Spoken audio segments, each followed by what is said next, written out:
En el día de ayer se produjo un nuevo escándalo en el programa de Jonathan Viale con relación al presidente Javier Milei, con relación al papelón de las criptomonedas.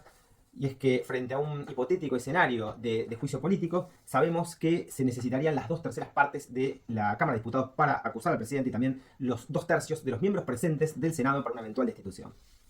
Este escándalo sorprende al Poder Ejecutivo en medio de un frente de tormenta que es muy delicado para el gobierno. Y es muy delicado no solo por la tensión que existe dentro del máximo Tribunal Federal, sino también por lo que se vive entre la Corte Suprema y los jueces de las cámaras nacionales de apelación de todos los fueros. A ver, hay quienes sostienen que Javier Milei objetivamente cometió varias conductas típicas, después podremos analizar el grado de participación en cada una de estas conductas y por supuesto la responsabilidad y cómo concurren estas figuras legales. Se habla de, por un lado, negociaciones incompatibles con el ejercicio de la función pública, se habla de defraudación, de abuso de autoridad, de incumplimiento de los deberes de funcionario público y hasta del delito de encubrimiento. Insisto, después discutimos el dolo, después discutimos cómo concurren las figuras legales, porque obviamente si no hay dolo tampoco puede haber ningún tipo de participación criminal. Por definición la participación criminal es el aporte doloso que se hace en el injusto doloso de otro, y tanto la defraudación como las negociaciones incompatibles y todo el resto de las figuras que se imputan son figuras dolosas. El dolo obviamente exige un conocimiento y una voluntad de todos los elementos del tipo objetivo, es decir, saber lo que se está haciendo.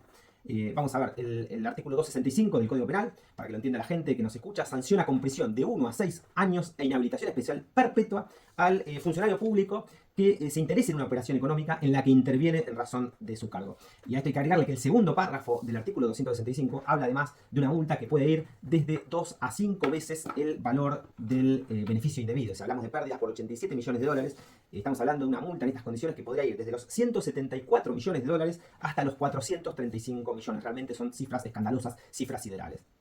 El otro día diputados de la oposición hablaban de 9 bolsos, son mucho más que 9 bolsos de López. Pero vamos a ver qué es lo que dice el artículo 248 del Código Penal. Y el artículo 248 sanciona al funcionario que no ejecuta las órdenes o las leyes que le incumbe ejecutar. Por supuesto, la ley de ética pública es una ley que le incumbe ejecutar al presidente de la Nación.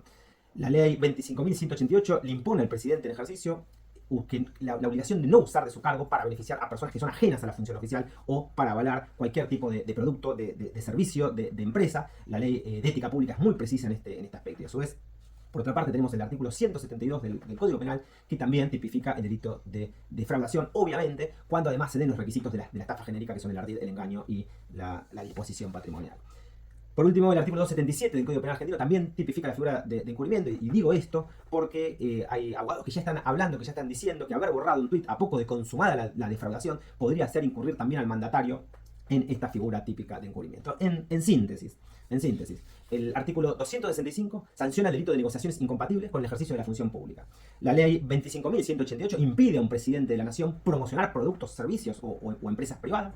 El artículo 248 sanciona al funcionario que no ejecuta las leyes cuyo cumplimiento le incumbe. Y el artículo 172 sanciona la defraudación cuando media ardid, engaño y disposición patrimonial. Finalmente, por último, el 278 también sanciona el delito de encubrimiento. Por ejemplo, si se borran datos, si se borran pruebas de la comisión de un delito. Y por supuesto que todas estas figuras que acabamos de mencionar exigen dolo, es decir, exigen un conocimiento que es efectivo y actual de todos los elementos del tipo objetivo. En este contexto, en este marco de situación, hay más de 112 denuncias penales en trámite ante la justicia federal y por supuesto que al órgano jurisdiccional, a los jueces, a los fiscales, les va a tocar determinar esta situación penal que es en extremo delicada para el señor presidente.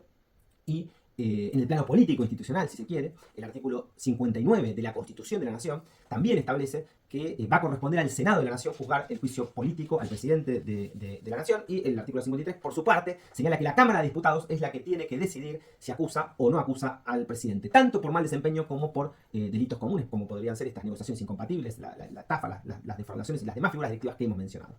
Hay que tener mucho cuidado con las mayorías, porque son mayorías específicas para ambas cámaras, tanto para el Senado, que es el que tiene que juzgar, como para la Cámara de Diputados, que es el órgano encargado de acusar. Se necesitan reunir las 2/3 partes, pero de sus miembros presentes. Esto, cuidado, porque pone en una situación muy, pero muy incómoda al Poder Ejecutivo de llegar a obtenerse el quórum necesario para sesionar.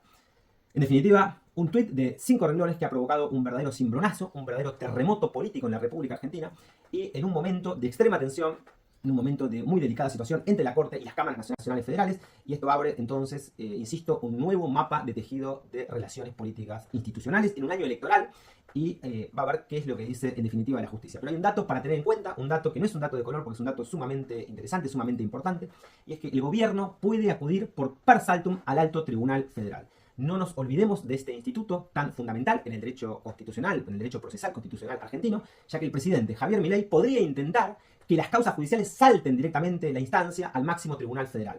Habrá que ver entonces cómo se integra este tribunal para dictar una sentencia. Recordemos que no está integrado, no puede con sus 3 miembros dictar una resolución, hay que integrarlo con el presidente de las cámaras.